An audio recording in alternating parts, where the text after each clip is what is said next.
વહેલી સવારે શાંતિપૂર્ણ માહોલમાં અમદાવાદમાં નીકળેલી ભગવાન જગન્નાથ રથયાત્રામાં ખોડિયાર થોડીવાર માટે અટકી ગઈ હતી, જેનું કારણ અચાનક જ રથયાત્રામાં એક નર ગજરાજ બેકાબુ બન્યો છે। ભગવાનની રથયાત્રામાં કુલ 10 ગજરાજ પૈકી એક ગજરાજ અચાનક જ બેકાબુ થયો હતો। આ ગજરાજ અચાનક જ દોડવા લાગ્યો હતો અને લોકોની ઉપરથી આ હાથી દોડીને જતો રહ્યો હતો, જેનો નવો વિડીયો સામે આવ્યો છે। ખોડિયાર વિસ્તારમાં રથયાત્રા પસાર થઈ રહી હતી તે દરમિયાન 3 ગજરાજ બેકાબુ થતા નાસભાગ મચી ગઈ હતી। થોડીવાર માટે રથયાત્રા રૂટ પર દોડધામ મચી ગઈ હતી।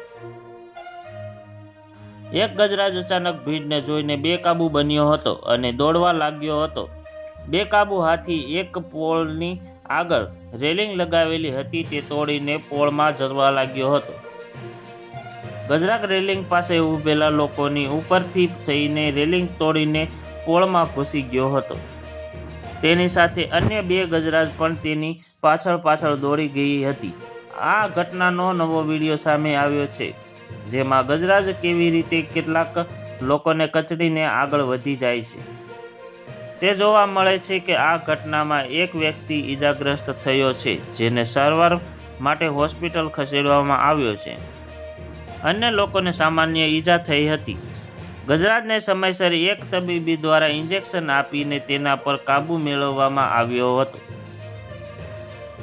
હાથી બેકાબુ થતા ભાગદોડમાં જે વ્યક્તિઓ ઈજાગ્રસ્ત પહોંચી છે તે યુવકને 108 મારફતે એસવીપી હોસ્પિટલમાં સારવાર માટે ખસેડાયો છે। છેલ્લા 5 વર્ષમાં રથયાત્રામાં હાથી બેકાબુ બન્યાની આ પ્રથમ ઘટના સામે આવી છે।